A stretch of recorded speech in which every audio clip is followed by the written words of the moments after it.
When I was 15 years old, I was a man. I was working already. I had to quit school because I had a bad teacher, right? And I was doing good in school. Yeah. But Muniao teacher discouraged me. Gustavo, I was so scared of him. He's beating us up at just about every day, so I had to quit school. Wow. And I was already a big, not, like a strong boy, a farm boy. So now, you take a 15-year-old boy or a girl, what do you think they do? They don't go to work outside, or not all of them. No. Not the ones, they're like this Yeah, on their phones, Jim. on their phones. Yeah. If not, they're playing their games. There's nothing wrong with that, but that's the difference Yeah. between gas and now. I think. Yep. We can't hardly make it, Ninan. We're pensioners. We're on a fixed income. The gas is high. This natural gas, power, kakigoy, the groceries. That boy, yeah. I think, is that politics? Like, Tansi, hello everybody. Shawn, McDonald, Métis Man here. Welcome to my YouTube channel.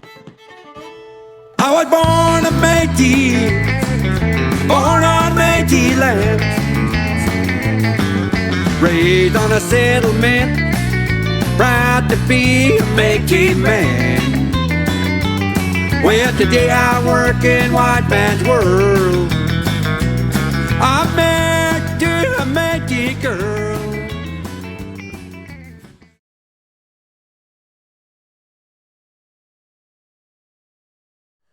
Tansi, good morning, everybody. Shawn McDonald, the Métis Man here. And today we're out in Big Bay, northern Alberta, north of Lac La Biche. And it's the first snowfall of the day today. It's November 3rd, 2024, about 10 a.m. And I'm here with one of the great elders of our area here. And we're in his home here. He invited us into the home, me and my sons. And we're here to capture a story. So I'd like to introduce you to Mr. Lawrence Berland Sr. Good morning, Lawrence. How are you? I'm okay. That's good. Shawn. I'm really happy. The boys are that's good to see. That boy, no, I appreciate that. Yeah. Appreciate that. And So, I know it's been a little while since you and I talked in front of a camera. That way. Last time was that late Uncle Walter's Yeah. trap line there, yeah? Yeah. Yeah, you betcha. So what have you been doing since then? Sample, I was cutting lawn. Yep. I did everything. I trap beaver, like they're plugging up my culvert. Yeah. But I just about killed myself twice. Uh-oh. That's why now my wife said, you're not going to the cabin by yourself. You're going to kill yourself. Yeah.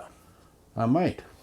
But anyways, I was born Utamungaho, not too far away from here.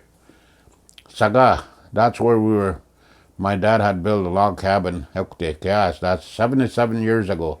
Wow. There was no doctor. My Auntie Annie, she was the doctor. There's a name for that. Like Midwife. midwife. That's what you call them. Housewife. Yeah, midwife. Boy, she said that. Oh, si se tajón tanto. I was like this. You pee all over my face, though. Oh, and Jack was snappy. It's a boy, he pee all over my face. So that was me. There's a name for that place. So Paustuxi, that means rapids. Yeah. In the springtime, the fish from Lac La Biche Lake, before the beaver dams, jackfish, Yeah. not whitefish, jackfish, mostly lots of suckers. Yeah. I remember all that. Me and my dad went there. My dad made a big, like a net with chicken wire. We put it in one place. We chase them, eh? Boy, they go inside. Bunch of suckers. Oh, Yeah. man, yeah. Yeah. Yeah. That's how we caught the suckers then. We'd bring them home, and people used to, they smoked them. Yeah. Sucker heads. Well, they were good. They were okay. But yeah, we used to catch fish right here. Because nowadays, many people, they don't eat the suckers, right? But back No, catch. in the old days, People were not fussy because Yeah. it was hard, eh? yeah. Hard to get fish like in the springtime pagota. So now my dad bought he said, I'm going to buy a boat. Tansi, you remember those tubs? They're like a boat. That boy, yeah. I don't see them anymore. But anyways, he bought one. We're going to set a net here, he said. He said, you go across the creek. Springtime, Uma. You go across the creek, we'll get a post. Boy, Angustin. I went across the creek. I put a post there. A happy net. I come back this way. Boy, next morning, oh, Tansi, the jackfish. Suckers. Really? Yeah. Oh, me chid. Lots, Jay. Lots. We had enough, like, we don't have to do it anymore. Yeah. You're Me good chid. for a while. We were good for a while, eh? So, Yeah. yeah, give me 18 man that we used to. And now, all these dams, all this creek, right up to Shaw Lake, it's all plugged up with beavers. Yeah. And nobody's doing anything about it. No way. Last year I caught 17 beaver here. Wow. You know, that's my property. Maka, this year I didn't trap nothing. Eh? Bob got 2 the other day. So, Yeah. well, kigo to Salik. Well- I mean, I'm sorry, Shawn. That's okay. That's a compliment. You call me Alec, my late Okay. dad. That's a big Yeah. compliment. I thank you for Me too. that. No. First of all, when were you born and where were you born, Lawrence? Let the people know that. Utau Postuksi. I was born, and I told you, my Auntie Annie was a midwife. Yep. It's only Over about there. not that far away from here. There's an old trail. Yeah. That's more scheduled lease now. Yeah. But you still can see where the log cabin was, eh? But what year was that? 1947. 47, eh? Yeah. Okay. Yep. So I just turned 77 October 3rd. October 3rd. Yeah. Well, happy belated birthday to you Yeah, as well. Manando, yeah, We're 20 Manando. days apart. I was 54 on October 23rd. See? Yeah. Yeah, and me then. Yeah. So, yeah, my birthday, everybody bought me bubble with Irene bought me a nice jacket, and Yeah. my sister Hazel, she's always been bring me something. She brought me cinnamon buns. Oh, Things wow. I really like. Boy, she did a good job. Homemade, you? Homemade. Oh, even better. That's man. the best. Can't beat that. Oh, she did a good job. Yeah, But yeah. She said, I don't know if they're as good as our mom, but I tried, my brother. I said, you know what? I can give her a big hug. Oh, I said, how did you know? You can't buy, well, you can buy them in a store, but they're not the same and they're not cheap. Yep. So, boy, she gave me a whole bunch of, yeah. Yeah. Well, that's good. I used to call them, when I was a kid, Bujujwak. Bajujwak. She come in here, she said, Lawrence, I got Bujujwak for you. Right on. Yeah. So how many kids were in your family back then? Kegamtat. 9. 9, eh? Wow. 9. Let's see now. My mother had one assay, George. Okay. He was the oldest. Yeah. And then my dad had 1 too from before. From before, yeah. A girl, eh? Yeah. She went to get married, and she moved to Winnipeg. Not right away. She went to Vancouver, and then she met this guy, and he was from Winnipeg. Okay. Rondo, so. And that's where she lived. Okay. Big family. Mugas, last year she passed away, eh? My sister. Sorry to hear that. Yeah, she came here before that. So I have Ben from my dad, just Ben, Lorraine, Alvina, Irene, myself, Annie, Hazel, Lena. Okay. Big family. Big too. family, yeah. Yeah. But back in the days, they wanted a lot of kids to work on the farm and stuff. Huh? That we forgot it.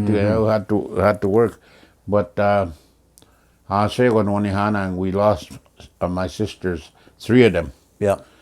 He's 4 with Mary from Winnipeg. The youngest girl went first, Lena. Then last couple years ago, Irene and Alvina.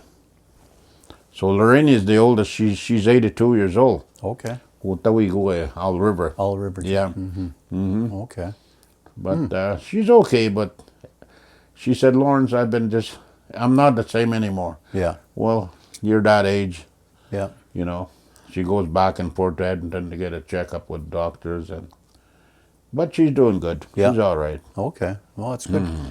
Tell me a little bit about your family history, your mushroom, your kokum, where are they from, which, reserves or settlements and stuff they come from? You know, Koesko Itamata, and to be honest with you, Shawn, Wimpton skating where my dad, all I know is he used to said he's from Kehewan, but he was an orphan. Oh, okay. But he had relatives from Cold Lake. I think some of them were Dene, Okay. my dad. But then mountains got a hold of him when he was a little guy, eh? Yeah. Beaver Lake? Beaver Lake, yeah. Because they were related. My dad's mom was a cardinal. Okay. They would go Walter, Fred, Papa, they used to call him Stilium. His sister, boy, I forget her name. That was my dad's mother. Okay. So him and Walter Fred were first cousins. Oh, okay. Yeah. Yeah. But mountains, they adopted him. Adam Mountain. I had a mountain. Yeah, yeah, yeah. Old guy, long time ago. Yeah. He adopted my dad. Okay. And my mom, her dad is Diom Deserle. I have no idea where he come from, but he had brothers like B-Mass. He was a giant B-Mass. And there was Michelle. They're Deserles. Okay. And Burbui. Burbui. He was an outlaw guy. Okay. He's in that Lactabis history book. Oh, really? Burbui, yeah. Burbui. Oh, yeah, he I did. never heard that name before, Burbui. Yeah, Burbui Deserle. Really? He was 6'6", big, Wow. tall guy. That's a unique first name, Burbui. Yeah, that's right. Yeah. He was from around here. So, and my mom, her mother was a Pruden. Yeah. So that's how come we're related. McDonald's and Steinhauer's. Kwahotono. That's how that is. Yeah. But yeah, my mom was a Pruden, eh? Because you and I would be what? You and my dad were what? Third cousins? Or Something like that, yeah. Yeah. Yeah. So me and you would be fourth then. Yeah. Yeah. That way? That's good. Yeah. Me, Boy, kid. uncle, I need like $20, uncle.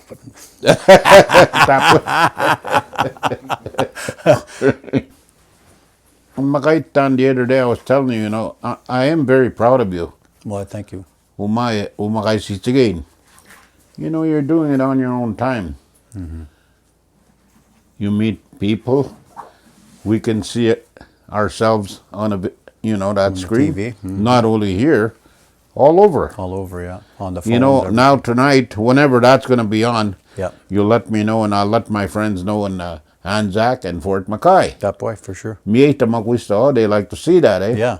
That's good. So you did a good thing there. Oh, I appreciate that. Yeah, me did. I told my wife, I said, who would ever do that? I said, or think about it, to buy all that equipment like that and go around and make videos. You go to places, weddings. Puita, Métis Man is just about wherever there's good dues, right? Music, I like good music, Kapwe? No, I appreciate that there because, late Uncle Walter too, we had that same talk you and I are talking about now.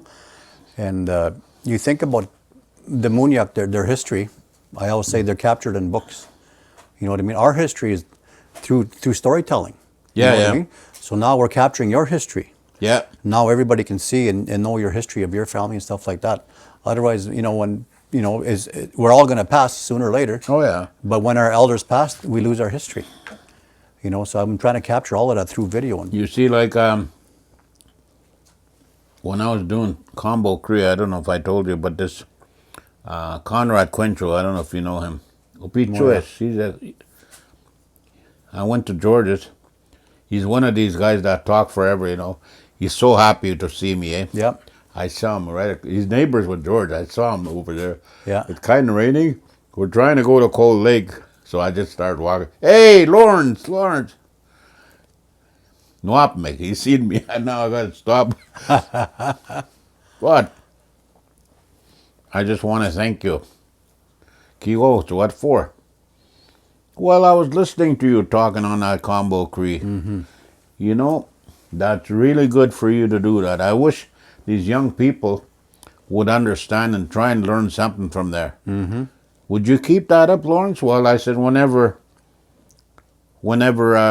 I get asked Whenever to, you ask. I said I'll do it. Yeah. But sometimes I said, I don't know when, Shawn, McDonald, Métis Man, he's going to come and do the same, maybe better, I said, and then you can see me on the screen. Yeah. But too bad, I said, Conrad. Egan Stotaman, you don't understand, eh? What? Stoten?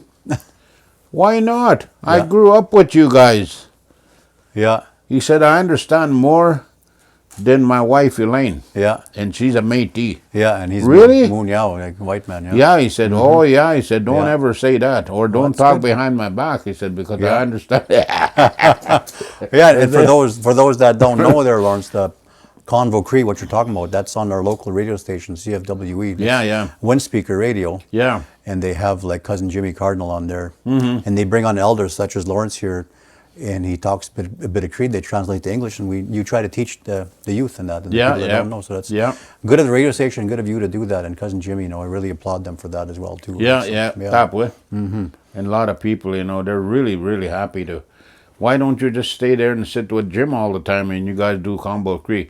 But I said, no. His wife helped him too. I said, just when he needs me, he'll ask me. He knows where I live, eh? Yeah, kind of mix it up, Jim. Yeah. Yeah. So Yeah. that's Yeah. what we do, eh? I know he had me on a little segment of a show there too on the radio when we were talking about elders, and he asked me, he says, Shawn, he says, what do you think of elders? What's your perspective on elders? I said, well, turning 65 does not make you an elder.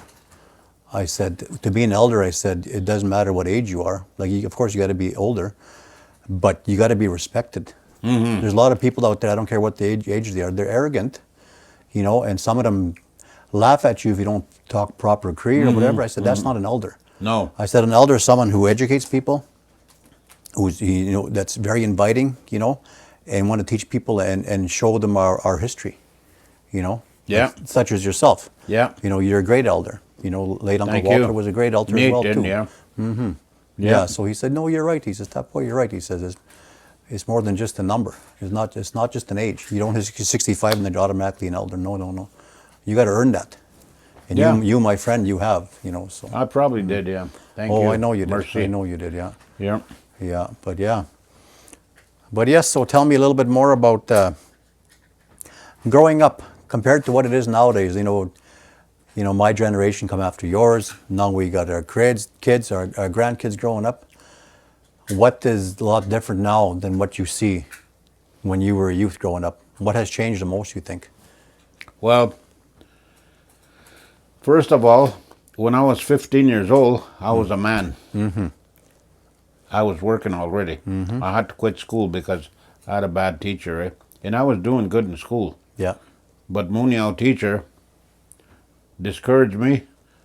Gustavo, I was so scared of him. He's beating us up just about every day, so I had to quit school. Wow.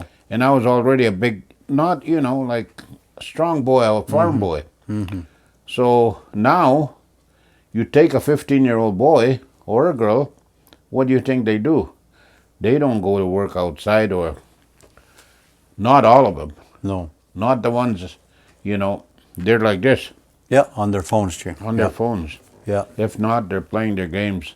There's nothing wrong with that, but that's the difference Yeah. between chaos and now, I think. Yep. And respect. Sorry. If not my respect, that means lots too. It does. So, when I was a young man, when I see old people, I have to respect them. I gotta go and shake their hand. No chugesu, no home. I have to. And that's how I was raised. Yep. Now, it's not too often. The old style way, they won't pass you. They'll come and shake your hand Yes. and Respect. talk to you. That's respect. Yeah. But just like what I said, Yeah. no simak, they're good, but a lot of times they forget. Yeah. And I don't say anything, I don't go up to Bob and say he's only got girls, eh? Girls are a little bit different, but still, Yeah. they should respect me, Yeah. right? Of course, I yeah. think Yeah. when I was young, I respect my older elders. Yeah. Even when they come Kapig Yuget, when they come, excuse me, to visit, we had to go and sit over there in the corner. Let the old people eat. Muestas, you're going to come here and eat. And that's the difference, you know. And working wise, well, I never had too much schooling. Like I said, I had to quit. But later on, I went to school in McMurray to learn to become a tradesman. And I did. There's no such a thing as can't. No. In this world. That's right. You have to try and don't give up. You know, you might, there's a lot of good things. That's where I learned from a Muniao, but then they kind of look at you down when it's time for you to go to work.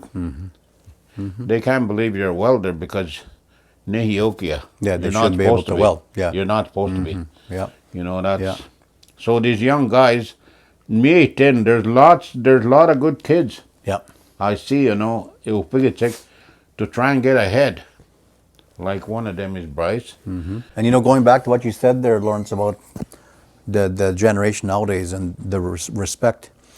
And a lot of people I talk to, they say, well, kids nowadays are different. You know, they're so bad and they don't have no respect. And I said, yeah, it's true. I said, but we were brought up different. But the key word is brought up, how we were raised. You think of the generation now that we think are so bad or not, you know, lazy, whatever. Who raised those kids? It was my generation, not even like my generation. So if anybody to blame, it's the parents. It's how you're brought up. I'm told by all the people that I meet about all my boys, all my kids I've raised in my life. You got such good, respectable kids. But that's how I raised them. But I raised them stern. I raised them strict, and they didn't get away with everything. That's the big difference right there. Lucky, you were raised the same way. That's why. That way. So you carried on. Yeah, it's carried on, but now people, they let their kids do what they want, you know. Oh, well, that's a they thing. give them a treat if they're crying or whatever, here, and they'll give them a treat or give them a screen to play on. We never had that. No, we never had that. You know, that's why we raised, and that's how I raised my boys, my kids, you know. Yeah, so. Same thing with me, you know. I think my boys, my family, I'm not trying to say they're the best, but they respect people. If they see you any place, they'll go and hug you up or say hello anyways, whatever. I grew up with your boys. I know you got good sons, a good, good family. Yeah. I pass it on to them from me. That's how I was raised. That way, yeah. I don't pass anybody like. Sometimes people are different. You try to be friends with them. Next time you see them, they won't even look at you. And I'm not going to say who it is, you know. So that person, I will not.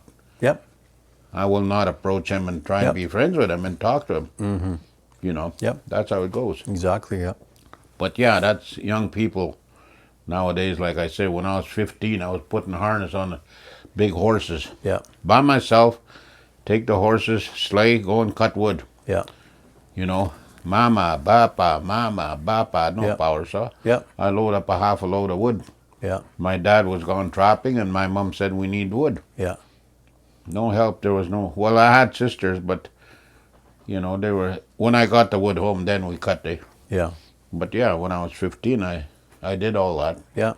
And education's changed. You know, like you say, you dropped out. You know, I dropped out when I was 16 years old in high school.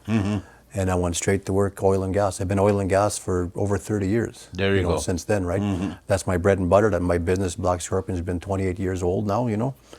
Nowadays, I know it's different, but back then, I found, in Lac La Biche anyway, not to put the school system down, but I wasn't gaining nothing there, you know? I wasn't learning nothing there. It's like they didn't care, you know? Especially if you were back then native, right? They seemed like you were taught different, you know? And although I don't look it, but everybody knows I'm native, right? And that's all I know in my life is being Métis. That's all I've raised. I don't know the Muniao way of life. I only know the Métis way. I was born and bred that way, and I'm proud of that. You know, born in Kikino and that. But nowadays, of course, you need the education. Like you can't even, no disrespect, but you can't even be a janitor without your grade 12 nowadays, right? I suppose. So so kids need that, eh? But now I'm hoping they got a better education, but. You hear about what they're teaching in school, you know, nowadays, and I shake my head. You know, I'm happy now. My boys are all graduated. You know, I love them all for that. I respect them for that. They beat their old man. You know, went back, got my GED.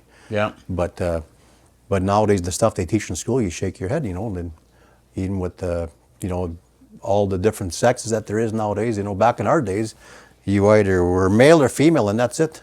There was no other sexes, That way. But now they put all this stuff in their heads, and they're trying to integrate into that. And at 5 years old, they start that, and as soon as they get into school, and they shouldn't be teaching that to kids that young.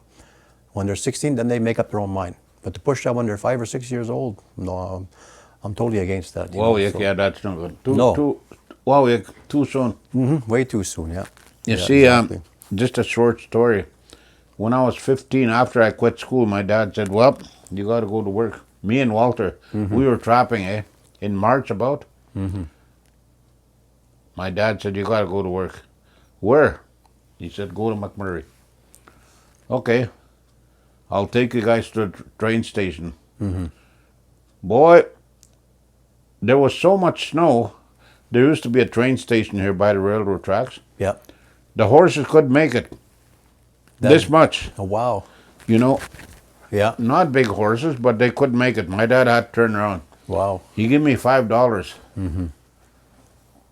to go to work. Yeah. In March. Yeah. In a little suitcase, my clothes. Both and me and Walter, Yeah. We went to McMurray. We got off at Waterways. Kapegi sick 8 hours. It's dark there when we got there, boy. It's cold. Yeah. Now where am I gonna go? Boy, kasonep takani po the Art Cardinal late. He was standing by the rail station, Yeah. Boy, Nistao, I said, oh, where are you going? I said, I'm coming to work. Where? I said, I don't know. He said, you got a place to stay? I said, no. Oh, he said, come and stay with me. Yeah. Niyo pa indaga. Walter, he had a sister at, used to be a little house behind the oil sands that time. Oh, okay. Hazel and, what's his name? Willie Yeah. Quintal. They lived there. Walter went there because that's his sister. Yeah. So then, Bexel was going strong. Yeah. They started, now they call it GCOS later. So we try to get on there every day. That I never forget that Kaskatewiyas, you were a black guy, he would come. He was related to the Quins. Yeah. You'd come there with a newspaper and you'd say, yeah, they hired that many this morning and that many laborers and this and that. And me and Walter were just desperate to try and get in there. Willie's working, but not us. We tried. Oh, a piece of a hole, man, it's getting to be springtime. We're bumming. I don't know if there was welfare or not. And he had kids, me shit. And we go in daytime and go and hang around town and Sony house. Boy, I get that to him. They started building that bridge Yeah. in 1964. I went there. Me and Walter. Well, I was 16 or 17. And boy, I guess on me no so Joe Fournier, I never forget that name. I said, I'm looking for work. Yeah. Yeah, but you're not 18.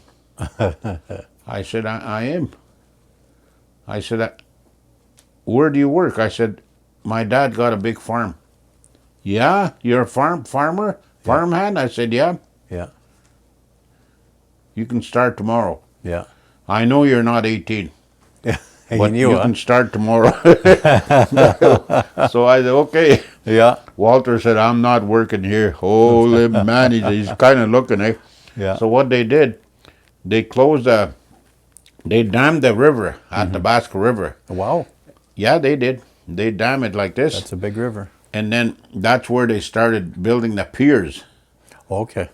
but not just on top of the ground. Yeah. They had to get a big, they had a big, you never see them now. Like a dredge? Great big drag line with a bucket, Went down there deep. Yeah. Big job, big work, Yeah. And we had camp across the river. Salin, he was the owner. I'll tell you that a little bit. Much as he's. But anyways, they start forming Yeah. and rebar. Oh, okay. Shawn, like a kid, nowadays I don't know if that would be allowed.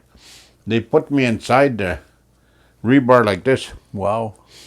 with a big vibrator. I don't know what a vibrator is, Yeah. but I had to learn. Yeah. A 10-foot vibrator. Yeah. I went inside their hard hat, Yeah. and that crane, one load, you know those buckets? They open, Just dump it. Yeah. dump it. Yeah. I'm down there. You know, a lot of times I think, what if I got killed there? Nobody would even know about it, or I don't know. You'll be buried part of the. The first load hit my hard hat, it just went flying. Oh, no way. Oh, you can't. Well, when it hit the rebar, that concrete, Yeah. you know, that big bucket, Yeah. and I'm standing there, no hat now, just concrete all over. But I did that, yeah. So I'll try and stop there. But I went right to the top anyways, the first pier, you know. Yeah. Yeah. Then we did all the piers. Then now we start laying rebar on top. Yeah. I guess that's where I kind of start welding a little bit. And Joe Fournier said, Lawrence, Frenchman, Lawrence, you helped the welder today. Okay. Yeah. So the welder, he's welding, there's little things. They got to be welded to the rebar. They're like little stands, eh? Okay. You just tack them on. He said, here, I'm going to have a smoke. Boy, on my knees, eh? Yeah. I'm welding. Well, and me it did. I was good with that. Then, now I got moved over. Now now we're going to pour concrete. Yeah. But first, they put planks, eh? Yeah. We got to start from the west end. Yeah. These little motor things. One wheel in the front and one in the back. Okay. And that tub, eh? Yeah. They just dump it. Yeah. Can you drive that, my son? My son. Yeah, I can drive it. You make sure you check the oil first. I said, okay. Boy, now where's the oil? Oh, tuck, tuck, tuck, tuck, tuck. Just knocking, yeah. Oh, it's running. Oh, I'm going to check the oil. Yeah. It's running oil all over my Oh, nobody's looking at me. Close it. Oh, man. Then I went over there. I don't know if I'm low on oil or what. I did that for a long time. Yeah. Driving back and forth, Yeah. to fill that. So it was done. But now I'll talk about that Salin. He owns that property. He had 2 horses there and dogs. Okay. And my dad said that guy was in the war. He said he used to kill Chinamen like crazy. Really, eh? My dad knew him, eh? Yeah. Salin. Boy, he had a black scarf and a big cowboy hat. He looked like that wrestler. What's his name? I forget his name. He dressed like that, eh?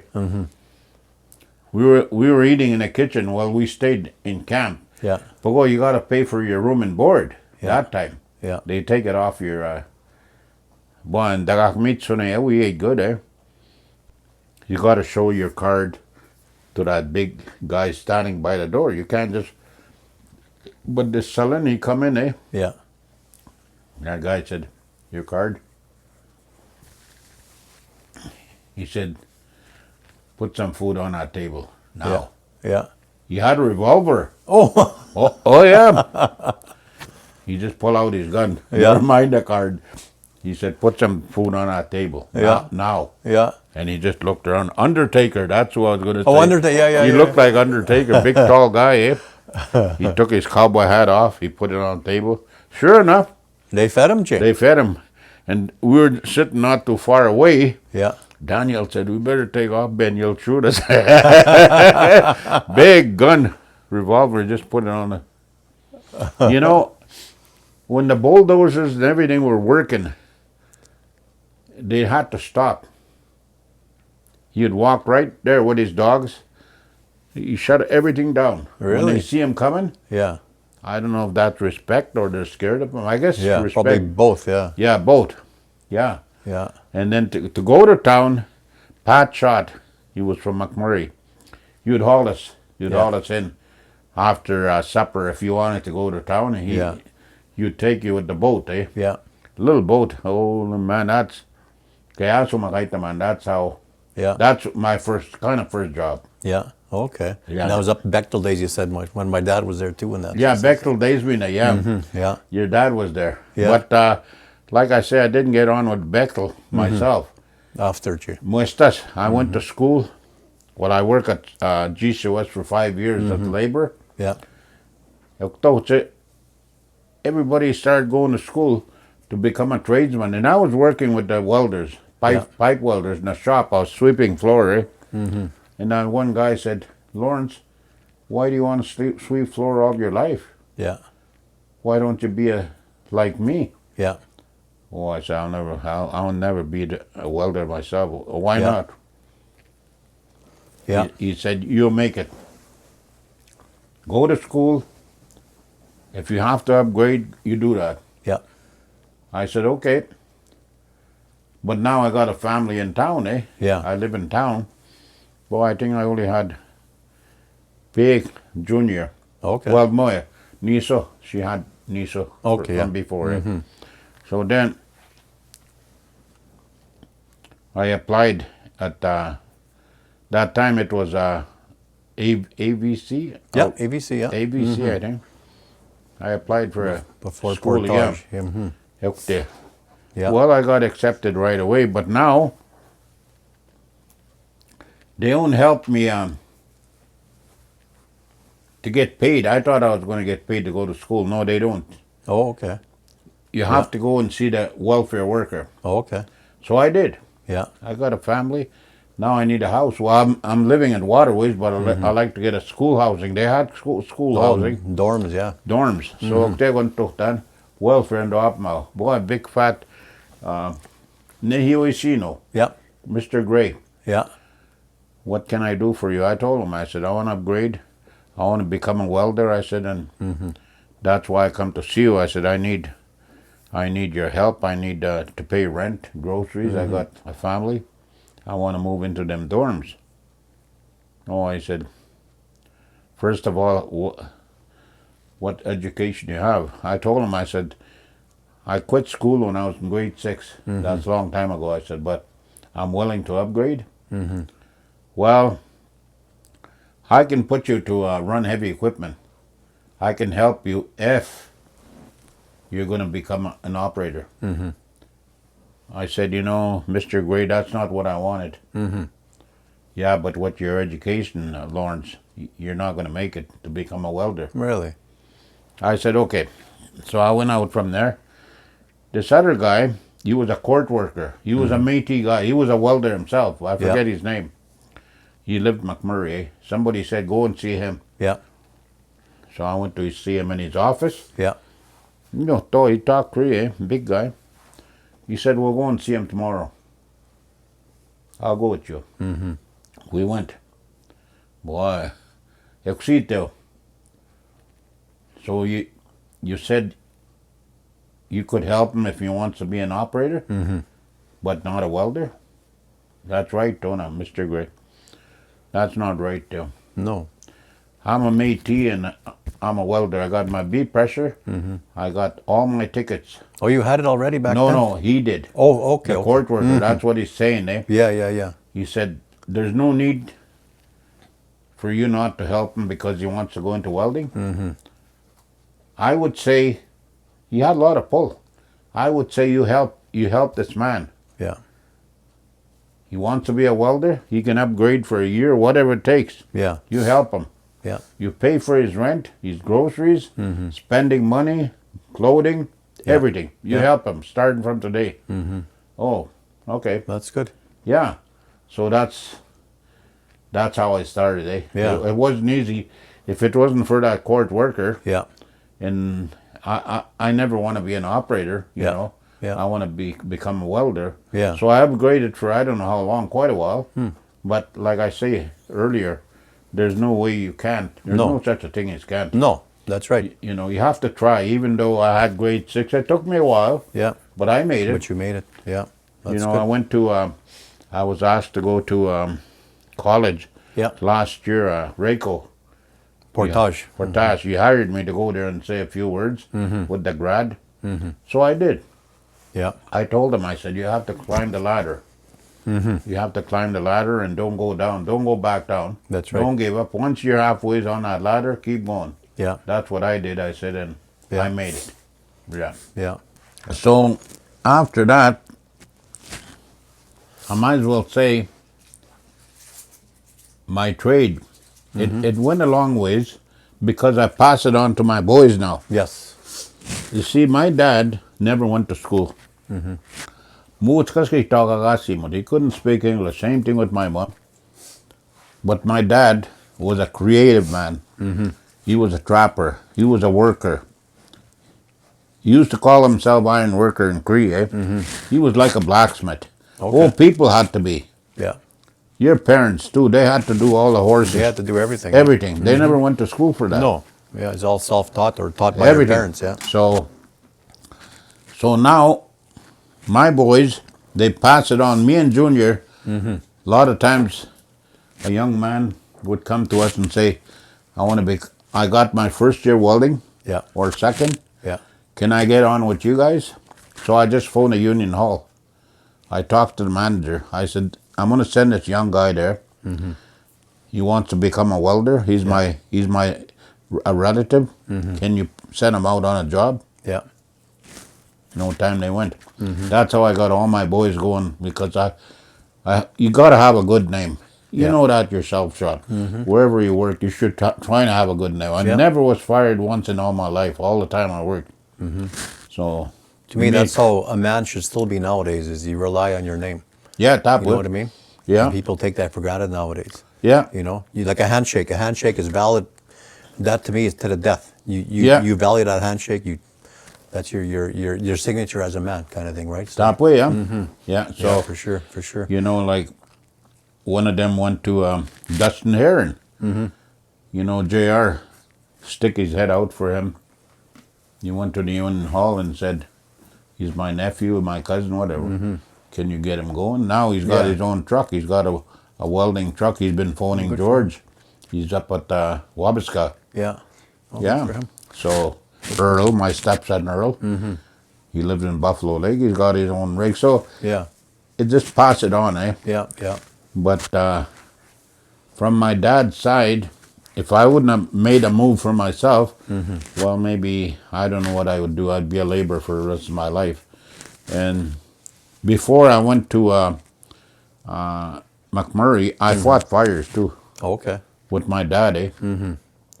One fire we did for 54 days straight, not just one fire, different fires. Like I was saying the other day, there was not one fire that got away from us. Really, yeah. A wildfire, or whatever they call them now, a wildfire. Wildfire. There was no houses burning down ever. Wow. My dad was a crew boss all the time. When my dad called us 2 o'clock in the morning, we all have to get up. And they called it a squad. They seven men and a crew, straw boss they call them. So we go different ways, eh? We make a fire line. There was no bulldozers. Yeah. But like I say, we start 2 o'clock in the morning. Backburn. Backburn, all that. And they train us how to do all that. Monial, they train us. But already we knew how. My dad showed us how. He wasn't trained, but that's how. That was my question there, Lawrence, because I was in Europe not long ago. You probably seen when I was in Europe. Yeah, I seen that, yeah. And I was there on behalf of FPAC, which is the Forestry Products of Canada Association. And I was talking about how the indigenous people, we know how to take care of our forests. We know how to take care of, I remember my mushroom, I don't remember, but I remember the story of my mushroom. He'd jump on horseback with a box of matches.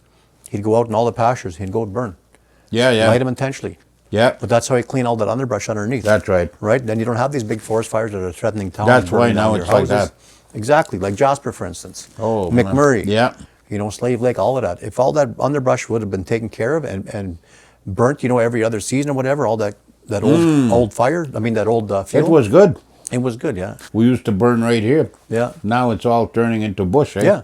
So I tell the Munoz, you gotta learn from our indigenous people on how to take care of these forests. We were here millennia before you ever were. And I told the Europeans, I said, I flew over the plane over your countries here, I said, and you're trying to tell us Canadians how to take care of our forest. I don't see a tree standing in your countries. You cut them all down and you don't replant. Yeah. We cut down one tree, we plant 3 more. Oh yeah.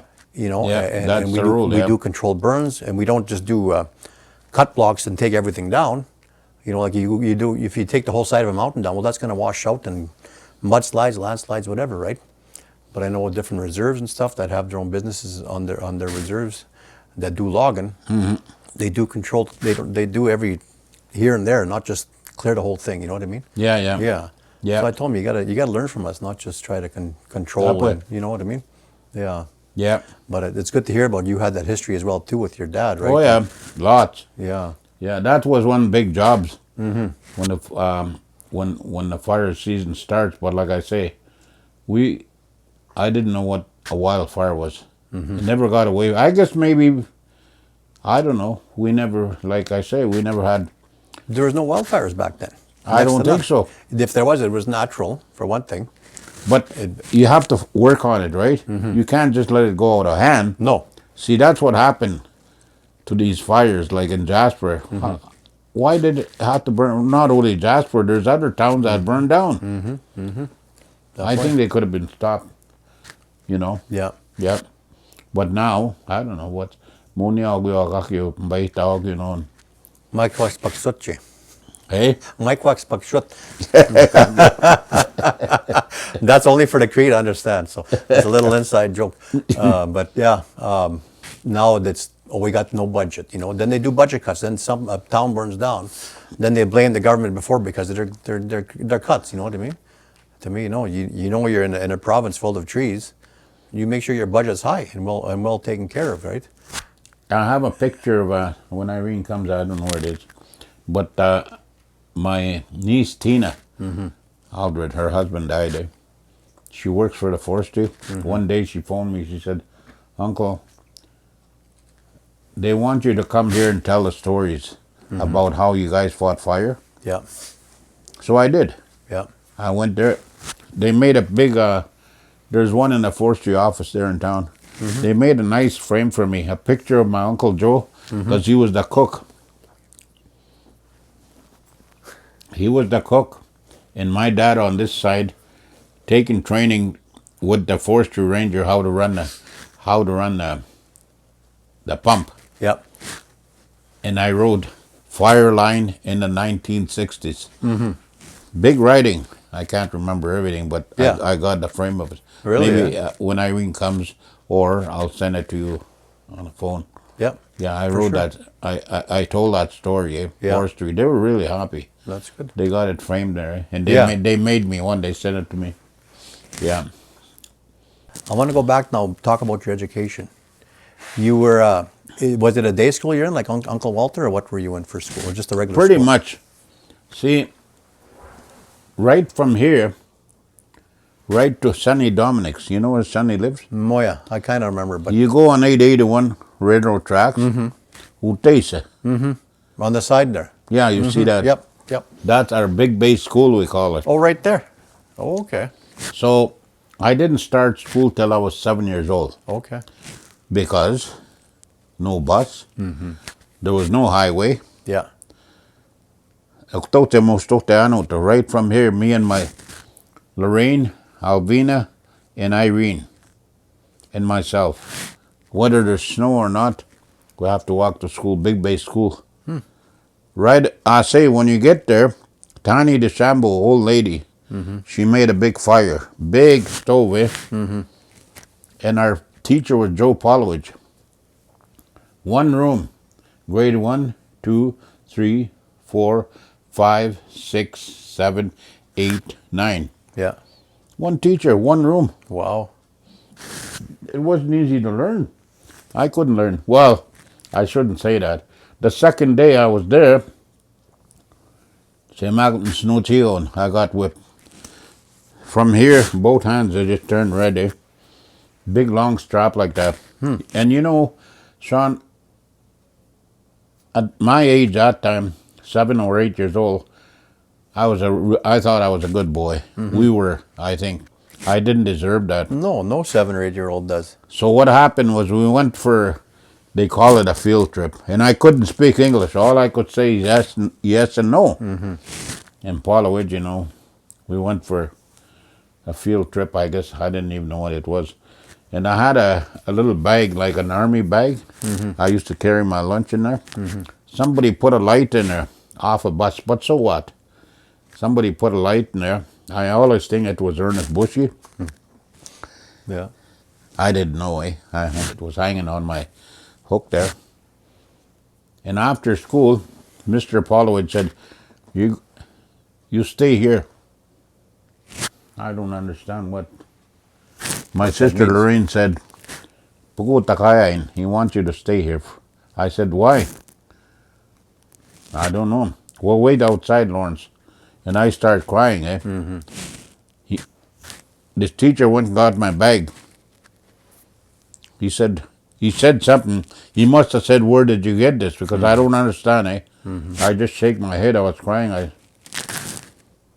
He pulled his drawer out. About that long, about 2 inches wide, about half-inch thick.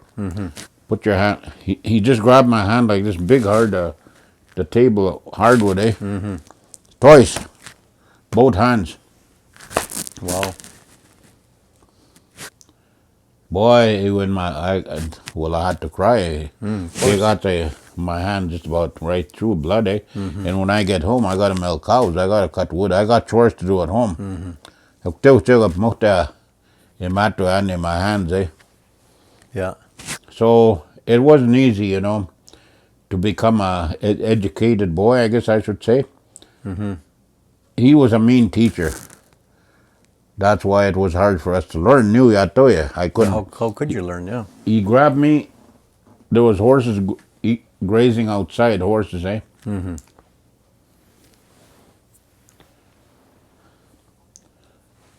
He wants me to say something. I don't know what to say. I should have said look or horses, I guess. Yeah. Boy, it wasn't easy, Shawn. No, I bet not. Yeah. No. So that's my schooling. I went to school there and then we got moved over to Owl River. Now it was worse. That teacher there, Mr. Fellow, which I think is still alive in town, eh? Me and Wilbert Quintal and Cecile Quintal. Boy, to my going on, we were pitied. Every day after lunch, you'd just come up with some math questions. You got to go there and put the answer. I don't know how. You know, I don't know. So now, you'll take a chalk and mark it on that blackboard. You got to stand on your toes and put your nose there for a few minutes. Really? Because you either that or you bend over beside your chair, your work chair. On your you bend over. You don't, not these. You just bend over for about 10 minutes. If not, you'll take a yardstick, a 3-foot. When you're standing over there, when you can't answer your question, you'll just smash it behind your back. Wow. How many times he did that? Me and Wilbert and Cecile, eh? Well, how are you going to learn? Yeah. So my schooling didn't really went good. Well, who'd want to stay in school with? So when I turned like 15, I got not even 15, I just packed my books. I didn't even tell anybody. I came home and I told my dad, I said, I'm not going back to school. Yeah, moya. I quit. But that's what they called the day school back then, right? That's what they call a day school. Which is similar to a residential school, but you come home every night. I come home every night. Yeah. Yeah. By the time I got home, I wasn't doing good, but I was doing not bad until these teachers started being the way they were. You know, you can't. When you're scared of something, you're in fear all the time. You're not going to learn.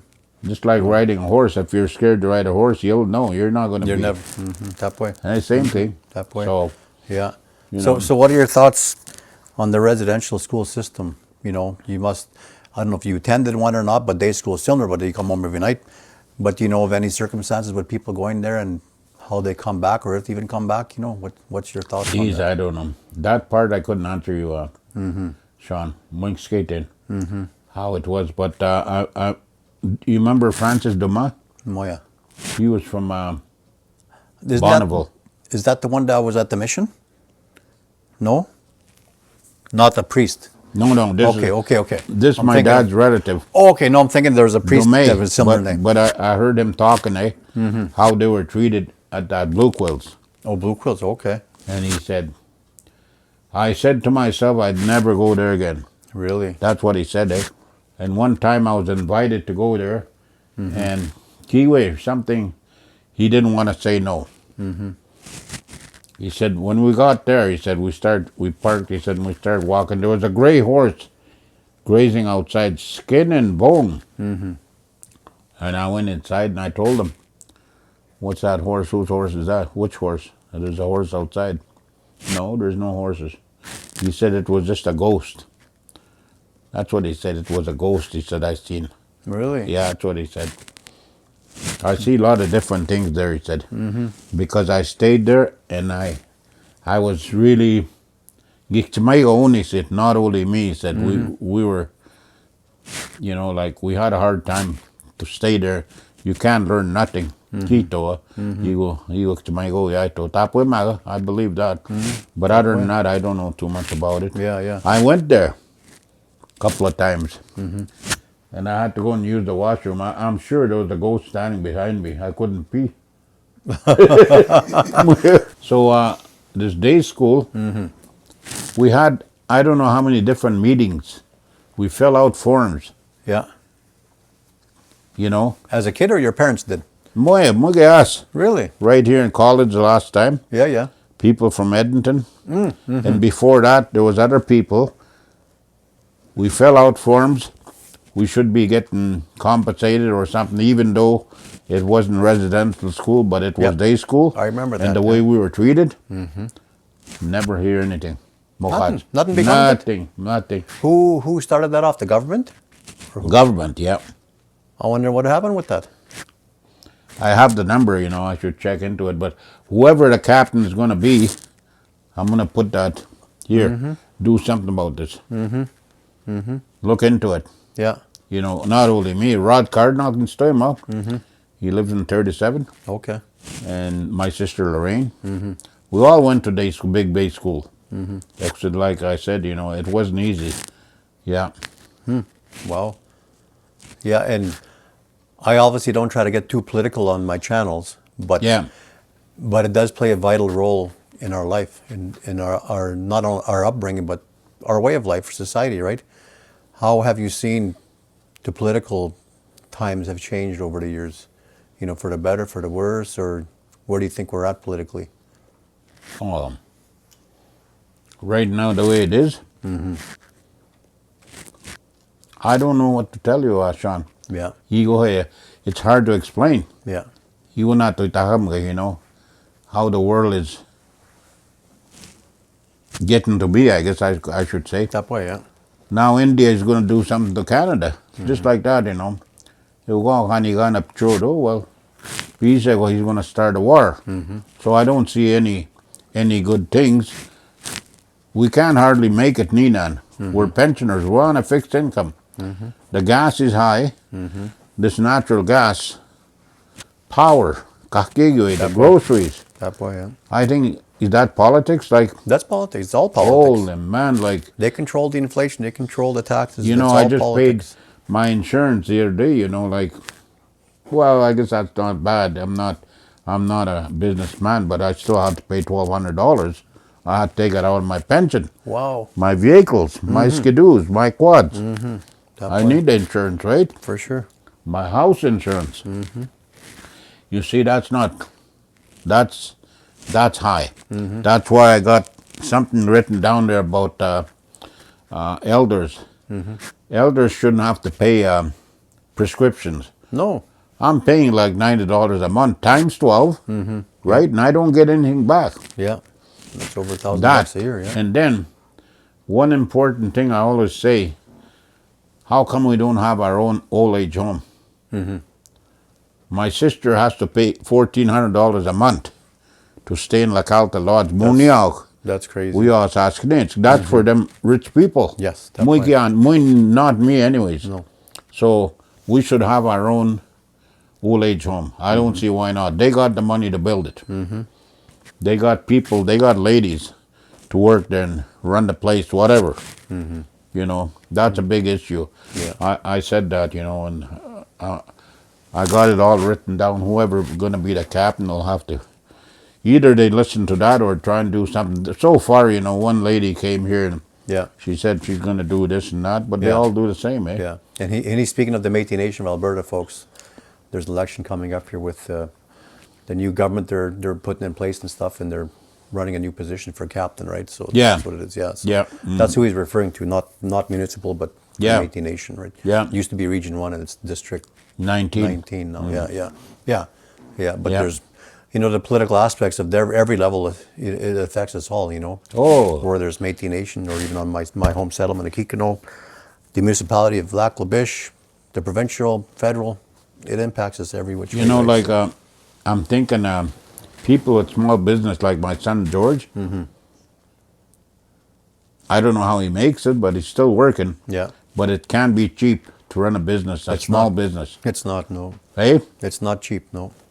You know, he's got a big brand new truck with a hoist. He just bought a new welder just the other day.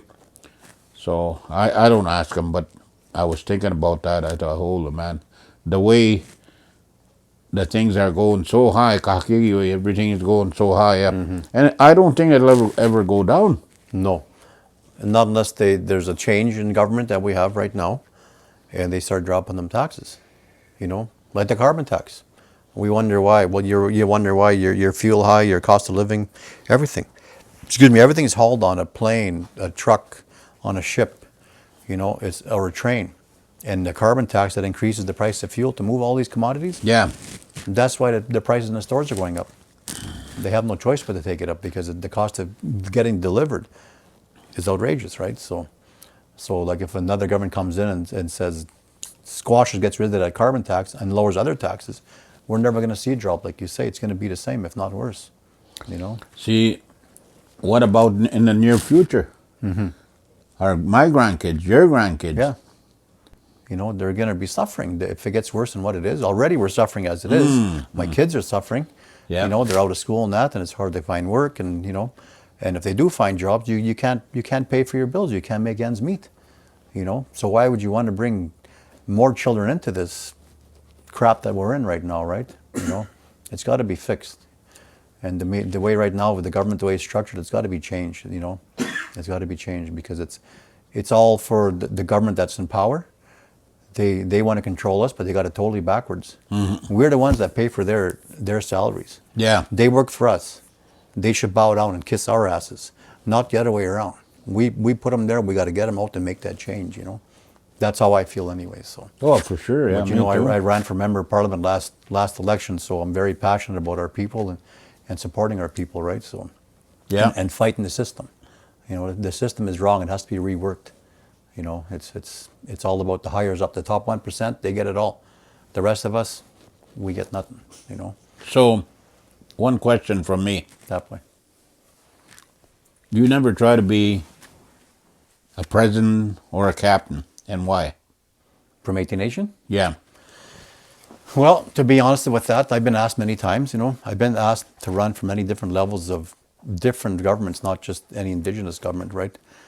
But with that, you know, to be honest, I see lots of corruption, you know, and can one person like myself or anybody else that wants to go in there and make that change for the better and fight that system? I don't think so, you know, and that's why I ran for member of parliament, because I tried to go for a little higher level of government to better our people, right? So I like to help people, I guess, on a grander scale. Like even with this channel that you see here, you know, instead of just telling my stories to one person or one of my kids, I can tell it to thousands of people through this channel, right?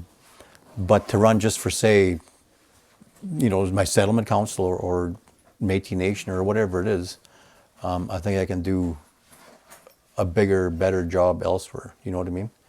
And that's what I'm after, right? But every government, I don't care what government it is, there's corruption everywhere.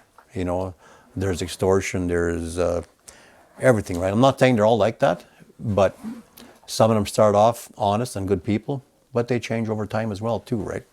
They fall into that corruption.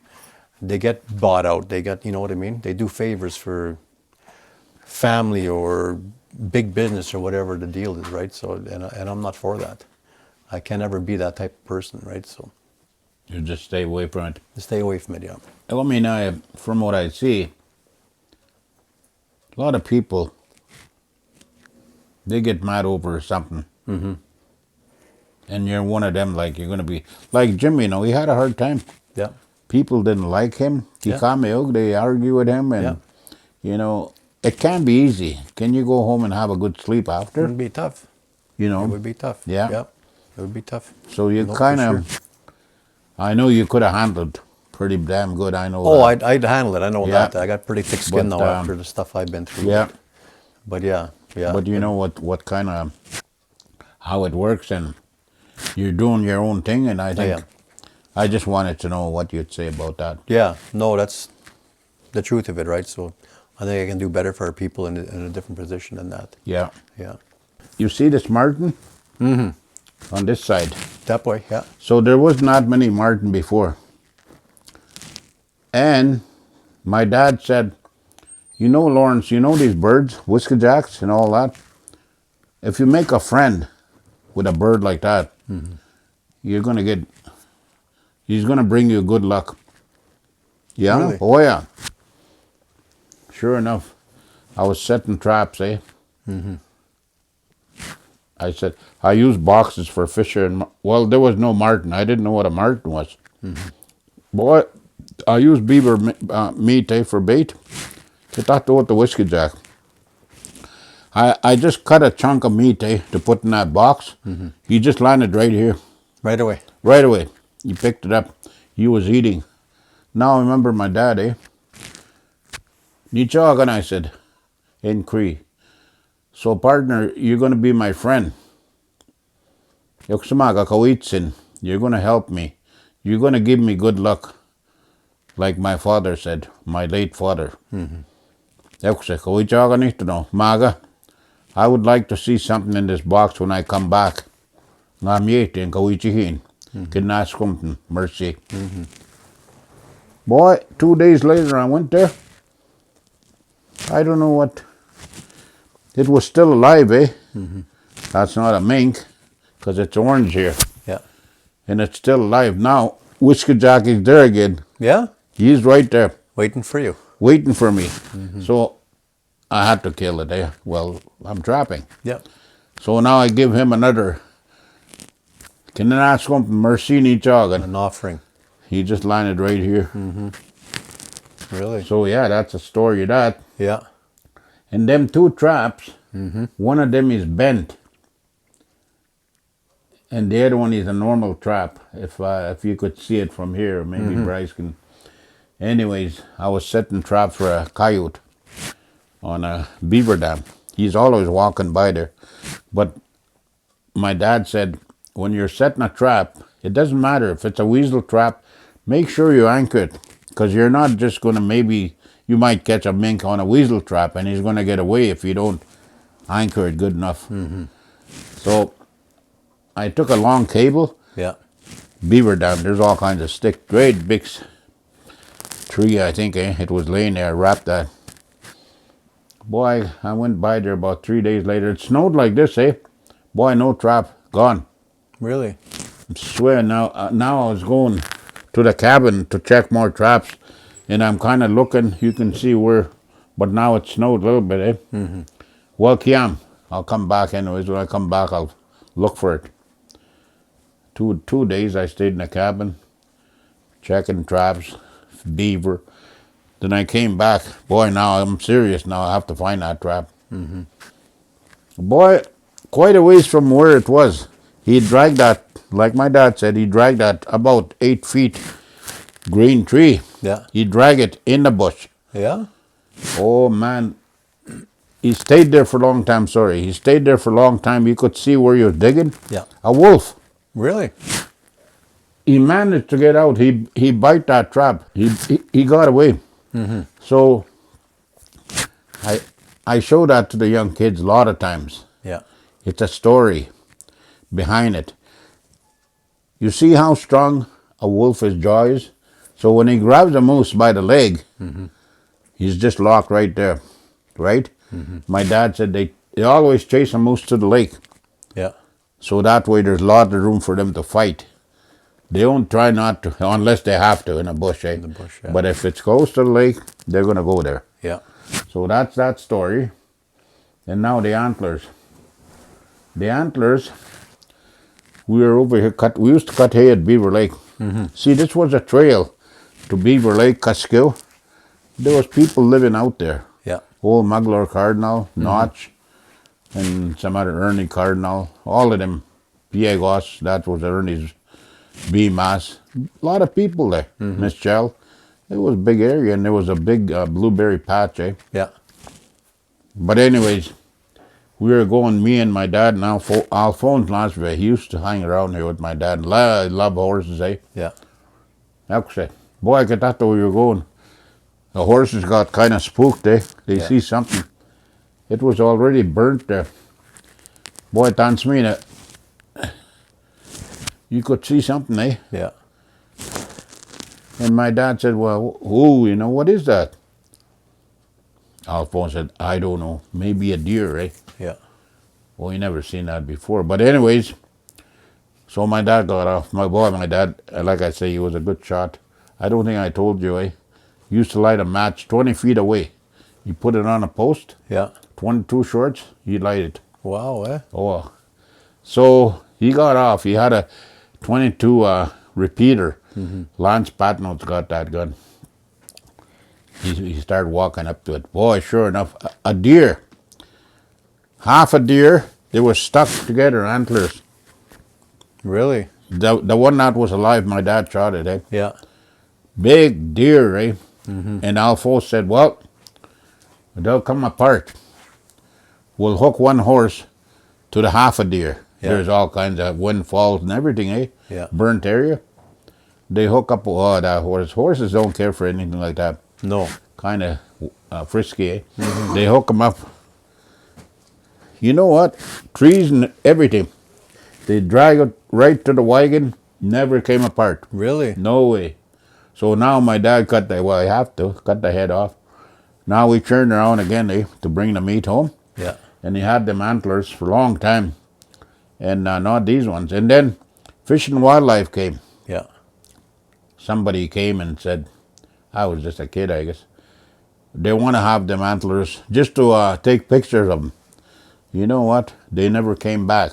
Really? Never came back. These second set, my dad used to walk all day long trapping, eh? No skidoo, nothing. You run across these ones. Isn't that something, eh? Yeah, that's for sure. Yeah. That's very unique. He got a lot of young kids, they come and they, I can take that apart. Go ahead, try it. And got Alphonse, not Alphonse, Ovid Landred. He mounted them, eh? Yeah. Too bad, he said, you didn't have the skulls. He said, take it to a taxidermist. Oh, that would look good, yeah. Eh? So that's the story of that. In this little pelt, we had a parade in Lac La Biche. Yeah. And I caught that beaver a long time. And my mom sewed all that. And I was leading the horse Yeah. through town. And Junior was riding. We were talking about that. Daddy said, I must have been 4 years old. I said, you couldn't drive the horse by yourself. That's why Dad had to lead it through town, eh? Yeah. Yeah. Yeah. That's where that little hide come from, eh? Oh, okay. So that's about it for that table. That's pretty neat stories, yeah. Yeah. I like them deer. I'd never seen that before. Yeah. Yeah. That's my cabin there. Me and Dad and Walter built that. Oh, really? In the 70s, yeah. Your dad too, eh? That's my dad on this side. Oh, okay. Yeah. Yeah, we'll get a shot of that there too. Yeah. And that's all my pictures, I think I told you. When I was trapping. Yeah. Yeah, I can't wait to go to your trap line there in your cabin too, yeah. Well, like JR said, he said, Dad, maybe you guys will be able to drive in later. Yeah, once the road's fixed. You know, once the road is fixed. Well, I said, that'd be neat. Oh yeah, that'd be really good. Yeah, so. Yeah, for sure. Oh yeah, we'll make it. Oh yeah, that's good. And So going back to the way things are compared to what they used to be, like, I know I asked you before, like a lot of big changes in that. But what about the environment you know, there's always this stuff that I don't personally agree with. They say that, you know, because the humans are burning oil and gas, that we're changing the environment, we're making it get hot, you know, or else we're making, there's places where it's snowing where it never snowed before. But I talked to other elders, and one of them, my uncle, he's going to be 100 years old pretty soon. And he said, no, back in the 30s and the 40s, there was weather like this. It was hot, you know, some days, and I mean, some years, and some it was cold, some there was rain. It comes in cycles. You know, it's not the oil and gas that's changing the, you know, no doubt oil and gas plays its role, but not as bad as they say, like we're changing the environment because we're burning oil and gas, you know. To me, they're trying to push it out, but even oil and gas, like that's my bread and butter. That was my dad's bread and butter, even your bread and butter. That's what paid for our families. It brought a lot of our families and our peoples around the area out of poverty, you know. And to me, like we thrive in the bush, you know. I started off as a slasher way back in the day, you know. Then I started operating cat, dozer, stuff like that. And then I went to school and they took the gas plant operators, right? Then I started buying my own fleet of trucks, right? But that's all oil and gas. And I owe it all to that. So what are your thoughts on, you know, oil and gas and the environment and stuff like that? Well, like you say, you know, but in my younger days, I never see that thermometer going up that high for heat. Yeah. You can't do anything outside. It's so hot. Yeah. In my younger days, I never seen it. Yeah. It was hot, but not that this hot. hot. Yeah. Not that hot. Yeah. So I think what is causing that, Yeah. what do you call those plants? Yeah. You know, all that The pollution and stuff, you mean? pollution. I think that's what's causing that. Yeah. But other than that, it used to be cold, Yeah. and the only difference is we don't get that much snow nowadays. No, yeah, you're right. Because I remember I told you the horses couldn't make it Yeah. to the train station. The Yeah. snow was this deep. Yeah. And when my dad was hunting, he had to use snowshoes. Yeah.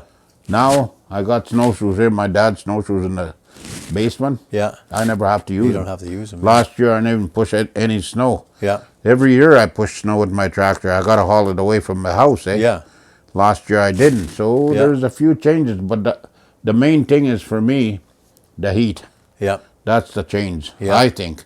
But do you think it's cycles though? Because you look at, say, like even like before your time, they call it the Dust Bowl, the Dirty 30s. You know, when we had that heat wave and it wiped out most of North America. It was You know just what? straight dust, but it was As far as I know, the way it is now, it's not going to get better. no. It's going to get maybe worse. Yeah. Yeah. That's what I think. It's not going to cool off in the summertime. Yeah. Yeah. It's going to get worse. But you get some places where they're getting snow now. They never had snow ever before. That's right. You know. So to me, it's going through. The world goes through changes, right? And we're only here for just a millisecond of the time that's this Earth has been around. It's been around for billions of years. We've only been around for a couple 100,000 years. And the other thing, what's causing these earthquakes to be so close? You know, the first earthquake they had here, Yeah. I was sitting on this chair in the evening after supper, Yeah. watching the news. All of Yeah. a sudden, my chair started shaking. And that lantern just about fell over. Really? Irene, I said, what's going on? And she come running. She said, what? Well, I said, my chair was. And then I heard there was an earthquake. Where was that, Grand Prairie or Peace River? The first one. Yeah, up north there. Yeah. Yeah. So that's quite a ways. Yeah. To feel it here. And that's a change. We Yeah. never had that. And there was No. one not too long ago. Yeah. And same with tornadoes. And tornadoes. So what's causing that, you know? Yeah. I don't know. Yeah. That's a lot of change. Yeah, there is. It's scary. Yeah. Yeah. Yeah. No, that's for sure. Boy, yeah. So I don't know what else I can tell you, Shawn. Yeah. But that's, the heat is, it's on, you can't, you gotta do something. If you wanna cut lawn anyways, I get up early in the morning, I cut lawn. In the cool. In the cool. weather. Yeah. Or in the evening. Or in the evening. Yeah. Because with my pills, nowadays too, you know, like I said earlier, I gotta take pills to live. I don't know if people ever lived like that before, Yeah. you know? Yeah. So I'm not supposed to be in the sun with my pills, like. Yeah. So I try to stay out of the sun as much as I can, but Yeah. sometimes I have to. Yeah. Like when we're baling, I'm driving a tractor and the boys are square baler, eh? Yep. So So it's hot, but I put a umbrella, hey, Yeah. to keep it's still hot. Yeah. But what So do you do? you talked about food there, or medicine, I mean. And me, I believe the food we eat is our medicine, you know. And you think about the food that, say, you grew up eating, or even I grew up eating, is different than the food we're eating nowadays. We got all of our people, when I say our people, like indigenous people, Aboriginal people, they get sick. It's high diabetes. But to me, our bodies aren't used to all the sugar. We never had alcohol before. So our bodies are still adjusting and you know, and getting used to that. Where the Moonyaw, they've had that for years and years. They're almost immune to sugar and alcohol and stuff like that. But it's new to us. It's only been a few generations that our people had that, right? But we never ate the food that we're eating now, with all the genetically modified flours and preservatives and additives. You know, a loaf of bread can sit on your counter for weeks and months and not go moldy, but 30, 40 years ago, 2 days, you got to throw that bread out if you don't eat it. You know what I mean? Yeah. So food has changed, but there's more of our people getting sick now because of the crap that we're eating, you know, the sugar and all of that, right? So we grew up, I know about you, but you know, bannock and moose meat, and really barely even bannock, but moose meat, potatoes, wild meat, you know. But now everything's store-bought, and everything, a cow gets injected how many times before it comes to the store, right? So to me, that plays a vital role in our people's health too, right? So, Well, we live off the land, me and my wife, so far anyways. It's not too often we'll buy steak, eh? yeah, Because we eat a moose steak. The only time I eat steak is when I went to Bryce Delorme's place. I want to go there again. yeah, that boy, yeah, yeah, for sure. So, you know, like you say, you know, you have to be what you eat. So we eat potatoes, me and her. But you grow them yourself. But no, we buy them from the hot rights. Okay, yeah. I don't know if they're any good, but they're good potatoes and they're I think cheap. so, The yeah. price is right, so I buy a 50-pound bag for $25. But I share with my boys, eh? Okay, I gave some to him down the road. yeah, He's got girls, they eat lots of potatoes. So when I go to St. Paul, I don't make a trip for nothing. I go there, I buy eggs. yeah, I had chickens this summer, but I don't keep them all winter because I'm not insulated, eh? yeah. So, yeah. That's about it for food anyways, as far as I know. And what kind of pointers, like say, to your grandkids or my boys that are sitting here, you know, what kind of pointers would you give the youth nowadays about life? You know, like what to do, what not to do, or whatever. What kind of pointers? What would you tell them? You know, Shawn, it's not a hard question, but are they going to listen to me? Well, that's a different thing. Are they going to listen to me? Yeah. I can't tell your boy, why don't you go to school and become an engineer? Yeah, Do something better for yourself. I'm not going to do that. yeah, But if he's doing something, yeah, I'm going to say you did a good job. I'm going to encourage him. yeah, Kweske tutin, nimieiten, you know. Tatamihin, I'm happy yeah, you're doing this. Yeah. But for me, like George's kids, Reese, you know, he's having a hard time right now with his welding. Welding is good, but the paperwork. So he phoned me the other day. I said, you know, grandson, the only thing I can tell you is study lots. Don't give up. yeah, Oh no, Mushroom, I'll never give up. You're doing good. yeah, Just keep going. I said, I had the same problem. I failed once, I said, with my welding, but I just went to work like that, and I went and write my test. I passed, I said, so yeah, you can do the same thing. I said, just keep it up. yeah, So girls are different. They already have a plan. I'm going to be a policeman. yeah, know? And my girl, she wants to be a mechanic because her dad is a mechanic, eh? So I don't know. Yeah. That's what I think. Like, Yeah. it's hard for me to tell them what to do, eh? yeah, You know, but if I see somebody trying to do something really good for himself, I'm gonna say, you're doing good. Keep up the good work. that boy, yeah. Yeah, I think. Yeah, yeah. And what about our language, our culture? You know, we're every generation we're losing that. You know, because it's not being talked very much anymore. It's not being taught in schools. You know, it's starting to come back now, but back in my day, there was no Cree class. There was nothing like that. You know, they tried to push that out and get it out of our systems, right? That's why my dad, you know, I used to be upset at my dad growing up because he never taught me much Cree. You know, yes, he was married to a white woman, but my dad's generation, maybe you are the same one, but they were taught not to speak that language around Munya, not to talk about, you know, talk Cree in public. They were chastised. They were embarrassed about it because that was bred into them by their, you know, my mush and my kokum, not to do that, you know. So that was in turn passed down to me, not to teach me Cree, to kind of protect me. For when I go in public, then they don't, oh, you're just a native, you're looked down upon, you know what I mean? But that's what it was in my generation, right? But now because of that, our languages are getting really, really lost really, really fast. And same with our way of living off the land and stuff like that, right?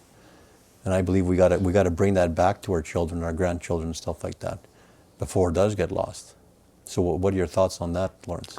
Well, you know, this combo Cree, like I said, or even what we're doing here now, if the kids are interested, Yeah, they can learn lots from that.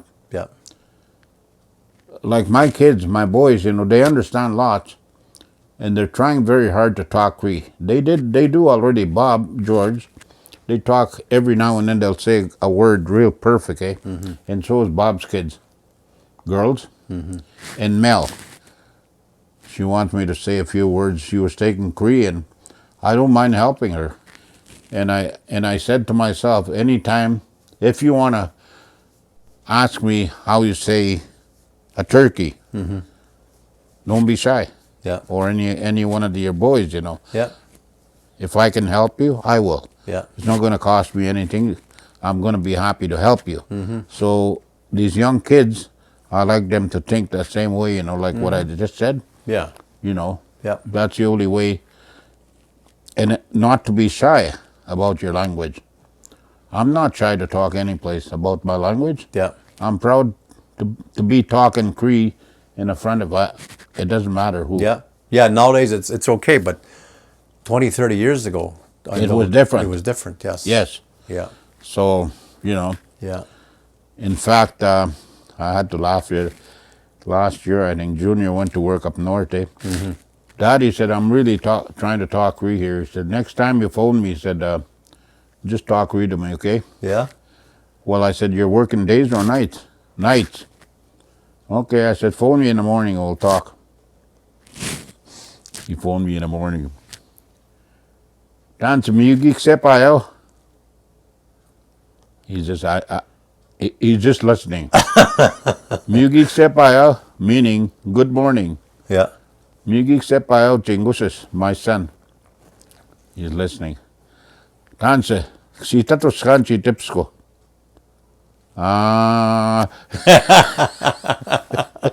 Yeah. Did you have a good night? Did you work hard last Yeah. night? You know, that's Yeah. what I meant. I caught some of that, but definitely not all of it, right? Si So- tato skanchi tipsko. Dad, can you say that real slow? So he's trying. Yeah. You know, and their cell phones, you know, they got a dictionary, I think. Yeah, I got on mine. Yeah. Yeah. I'm sure that's what Junior has. Yeah. Because George, when I was doing that combo Cree, he texted me, Dad, Tagaki Tauksen, meaning you sound good. Yeah.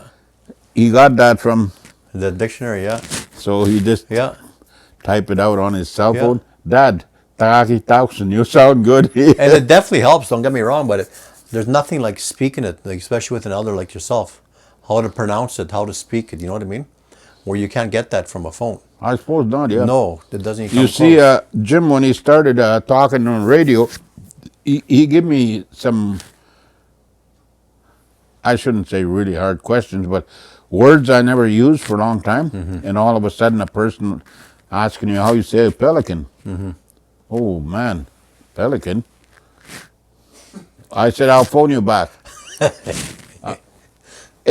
I just don't know how you say a pelican. I heard my dad long time ago, and I'm thinking, Irene said, you don't know how to say a pelican? You should. I said, 30 years ago, maybe 40. I said, how can I remember how to say a pelican? But I said, I'll think about it. Yeah. He says, I'll phone you back, okay? Okay. Boy, I remember now. Chachagu. Chachagu. That's a pelican. Okay. So I passed. I phoned him. I said, You redeemed yourself. no, I did. Eksewa. Pelican, Chachagu Nisas. Oh, okay, Nisas. Thank you. I'm going to put that on my phone. I got to mention that tomorrow or something. Boy, 2 days later, he phoned me. Now, what do you call that? Groundhog, eh? Yeah. Groundhog Day. Yeah. He's going to come out tomorrow. Yeah. Or something like that. I always say another one, Groundhog. Oh, come on. These hard questions like Groundhog. Boy, I'm thinking Irene again. She pushes me, eh? Yeah. My wife. You got to know how to say that. How am I supposed to know how to say ground? Stupid, ugly. Boy, I thought, holy man, now I know. Yeah. Mstangochas, meaning a big squirrel. Okay. I thought. Just hold it, you know. I phoned him. Nishchas, I said, now this is 9 o'clock at night. Yeah. Mstangochas. Oh, thank you. Thank you. Hi. He's saying to me, eh? Yeah. I said, okay, you're welcome. Okay, I went to bed. Boy, I started thinking, oh, man, that's not the right word. Mstangochas. Ween saga cheap. Ween saga cheap. Yeah, that's what groundhog is. Okay. Boy, I jump out of bed. Irene said, what's the matter with you? I got to phone my niece. I gave him the wrong. No, now you won't answer his phone. Next morning, I'm not going to bother anyway to phone him back and correct him. Yeah. But I said, what is he going to say? He said, yeah, I know, Chegwa. Stan got to ask who you. He's going to come out to tell us what the weather is going to be. So what was it, that first one then? What did it mean? Mstangochas, Mstangochas is a big The squirrel. big squirrel. There's no the big squirrel's going to come out and tell Yeah. the weather. That's what he said. You know who phoned him right away? Nawina. Chosky's. Oh, really? Chosky's, yeah. Moim Mstangochas, win sagachi. Yeah, but Nishchas told me that. Oh, no. Put the blame on you. Put the blame on me. So, but these things, like, oh, man, you know, like words I never use. Yeah, use it or lose it, right? So, Yeah, I don't know how. Me and my wife, we talk Cree lots, eh? Yeah. When I met her, she didn't really talk Cree. The only difference and the problem we have sometimes, if I say something wrong, she'll correct me in English because I'm not perfect with my English. I'm not shy to say that. Maka, when I correct her, she don't like it. She's going to hear me when I said that. But isn't that all wives? I think so. Or all women? So me, I'm happy if I say something. What was it she was telling me the other day? Junior is always saying he drives around in wintertime with his sled. There's a word for that. Coordinates. I don't say it right. Yeah. So Irene correct me, eh? Yeah. And I still can't say it. Yeah. But it's close enough. Yeah. Right? That's good I enough. understood what you meant, yeah. I think that's good enough. I said, Yeah. I can't be perfect, Irene. I said, I try my best. I'm not Mumunyawni, I said, but that's good enough. It'll pass. Yeah. Even when I'm texting, eh?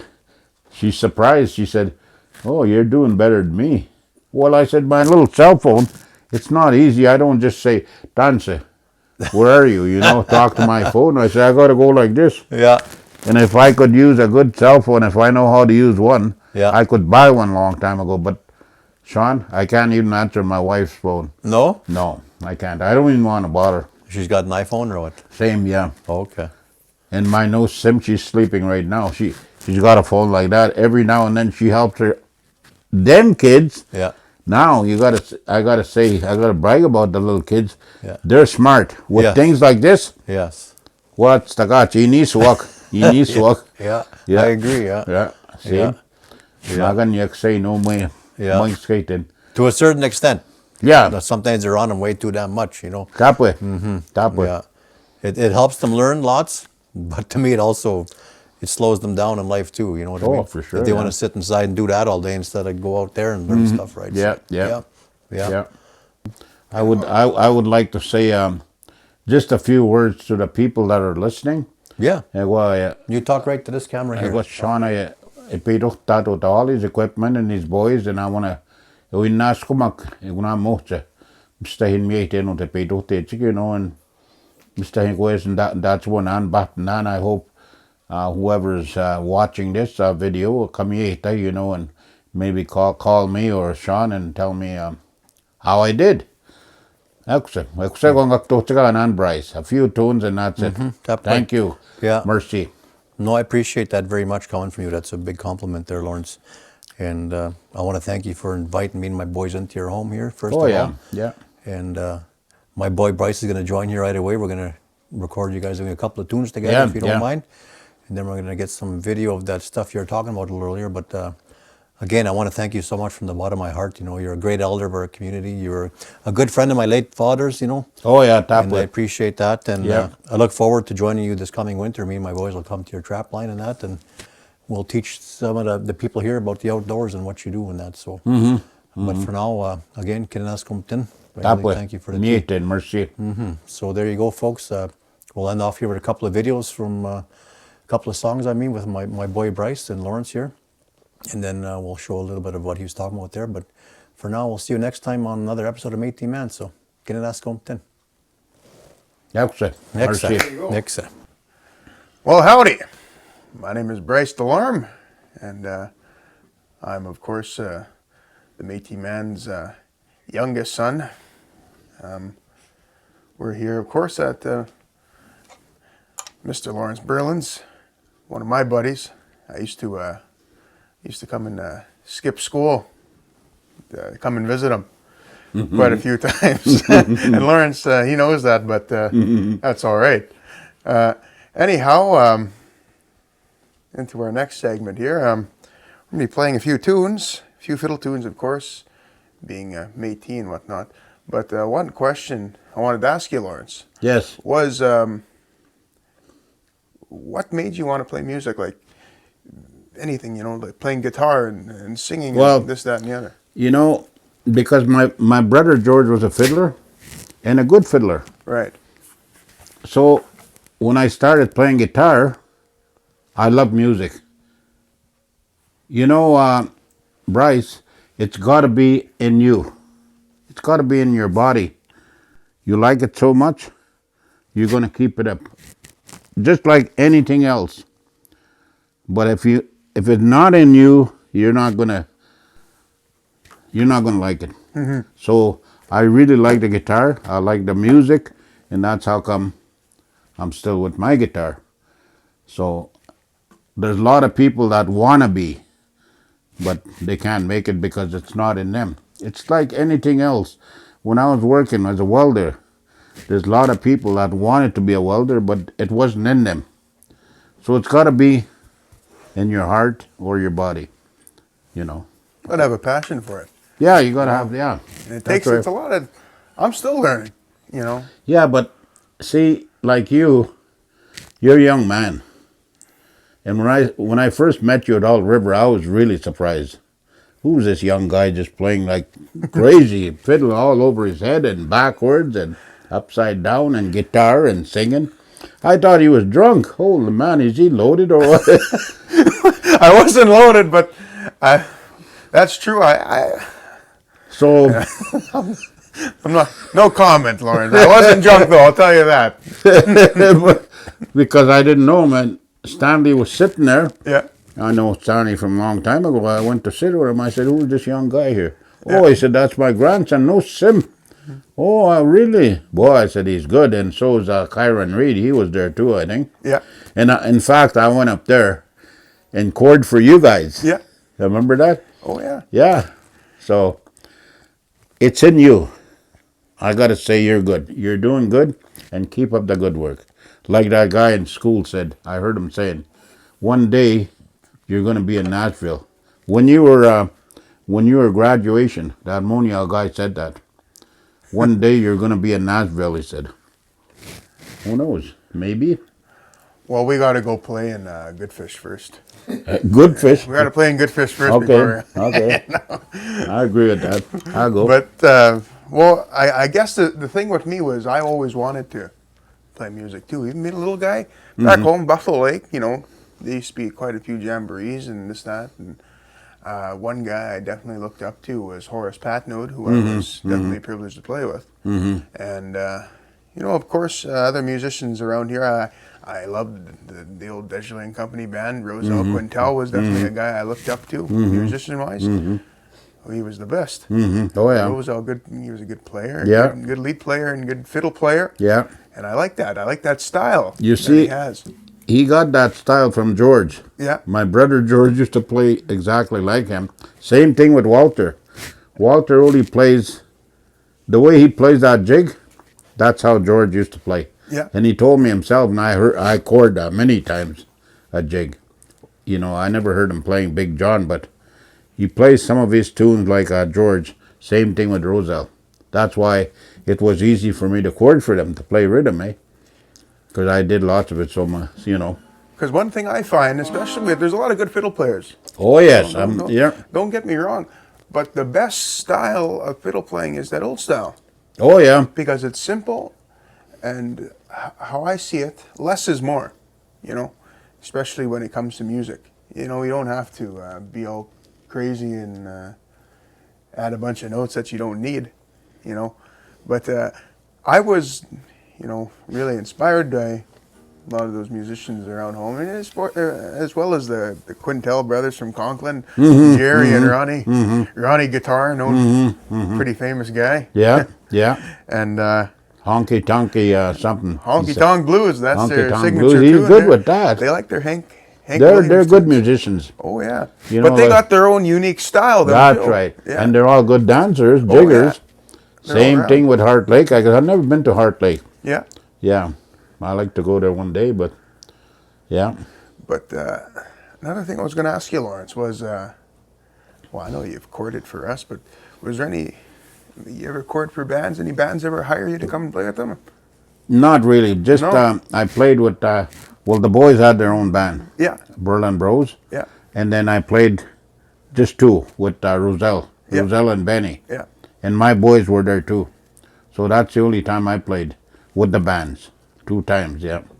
But we played with a lot of weddings and stuff like that, eh? Yeah, I was encouraged a lot by Lawrence, and that's the whole reason why I'm friends and here with him today, because Lawrence really helped me out with music. You know, he told me to keep going and Oh, yeah. I have to. keep on. When keep I on see, you playing. see, I'm not trying to brag about myself, but when I see somebody playing, I could be a judge sitting there and say, this guy is good, that guy is not the best. And I know because, like I say, I started when I was 7 years old. I seen a lot of good fiddlers, you know, lots. And when I seen this young man, can't go wrong, I said, Bryce, keep up the good work. You're doing good, man. And that really helped me out. Yeah. You know, that And Bob likes him, eh? Well, naturally, he's got a bunch of girls, eh? Bob, Bob said, No I like comment. Bryce. Bryce, I like Bryce. I like. Yeah. but Bob, he's a good bass player and a good musician as You know well. what? Actually, all of your sons, all your boys are musicians. Well, you know, I was really surprised. One of the guys I know a little bit about music is Charlie, my cousin Desley. Yeah, Lawrence, he said, I've been around lots with the musicians. He said, there's nobody better than your son Bob with the bass. oh yeah, And I thought Greg was good with the bass because he used to play, when they were playing together, Greg used to play the bass with his bros. yeah. He didn't sing much. If he sang, it's Ring of Fire, Yeah. Johnny Cash, you know, but not much. But yeah, I thought he was good. But for Charlie to say something like that, he knows. I hardly ever hear Bob playing bass. He's always singing, when I hear him, or playing his little fiddle. Yeah. He's learning. He's doing good with his fiddle. Yeah, Bob can play Oh, yeah. play the odd fiddle Yeah. tune. Yeah. Yeah. Anyways, I won't hold you guys back much. We'll finish it off. You play a few Oh, tunes. I could talk all day about that type of stuff, but Rubber Dolly. okay.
Rubber Dolly.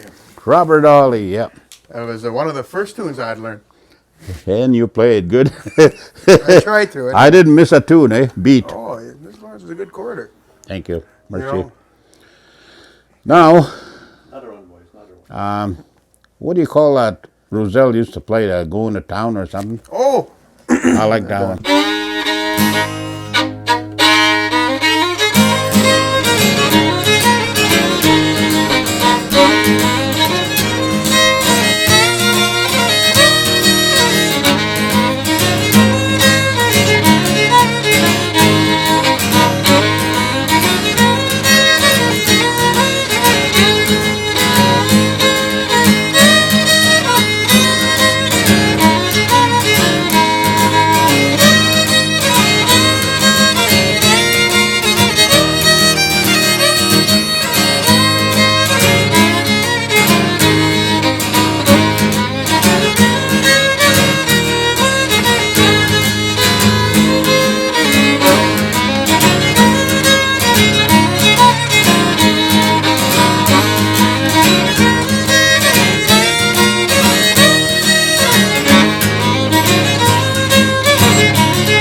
Merci. well, that wraps about everything up. Yeah, yeah. Thanks, Lawrence. Meeting. I Thank you, appreciate it. Bryce. You know, it really means Yeah. a lot Oh, yeah. to play with Lawrence Berland himself. You know, great, great quarter, great storyteller, all around great guy. One of my buddies. I'm happy to say that. But And yeah, go ahead. no, go ahead. You were going to talk. And me, I like to say, I like to thank Bryce for being a young, good musician, and I keep telling him to keep up the good work. He's doing good for his age, you know. I like courting for him because I know all he's doing. They're easy. Thank you. I like to keep it Merci. easy. I'm a pretty simple guy. But If it was faster now, I don't know if I can coordinate it. But that concludes this video anyhow. So I'll sign off on my Dad, the Métis Man's behalf. It was a good day, you know, learned a lot of new things and heard a lot of great stories, and it was all around a great time. So thanks for watching, and check out more videos, of course, and I know I'll really enjoy this video when it comes out. I'm sure Lawrence will as well. So take care, do the right thing, and play safe out there. Maka, Kinanâskomitinawaw. See you later. Yeah, thank you for everything, Shawn. I think I did already, but I'll do it again. It don't cost anything. Merci. Epe tote ego te epe atmu ane gominae. Ek tochega Bryce tuntan daga kaitin. Minae ki tomi Ekoski si chigano. One day we'll do that again. Ekoski, merci. Have a good day. Thanks everybody for watching. Kinanâskomitinawaw. Please like, share, and subscribe. Métis Maga.